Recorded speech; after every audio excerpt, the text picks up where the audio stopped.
గౌరవించినటువంటి సముద్రం.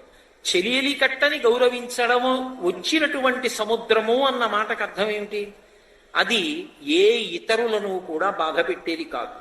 కానీ చెలియలి కట్టని దాటడం అలవాటైపోయినటువంటి సముద్రం ఖచ్చితంగా ఊళ్ళో ఉన్న వాళ్ళందరినీ కూడా ఆస్తి నష్టం, ప్రాణ నష్టం చేసి బాధ పెట్టగలుగుతుంది. దానికి అది క్రీడ కావచ్చు, కానీ ఇతరులు బాధపడతారు. అందుకే ధర్మాన్ని ఆలంబనం చేసుకోవాలి. జీవితానికి ప్రధానమేది ధర్మము. ధర్మము అన్న మాటకే పర్యాయ పదము భక్తి. భక్తి అంటే గోనె బస్తాలతో మారేడు దళాలు తీసుకురావడం, పూలదండలు తీసుకురావడం, పుష్పాలు తీసుకురావడం, పరమేశ్వరుడికి పూజ చేయడం, దాన్ని భక్తి అనరు. భక్తి అని ఎవరినంటారంటే, ఒక ఉదాహరణ చెప్తుంటారు. వెనకటికి ఒక భూస్వామి ఉండేవాడు. ఆయన దగ్గర 2 పాలేర్లు ఉండేవారు. 2 పాలేర్లలో ఒక ఆయన ఎప్పుడు దగ్గర కూర్చుని, అయ్యా మీరు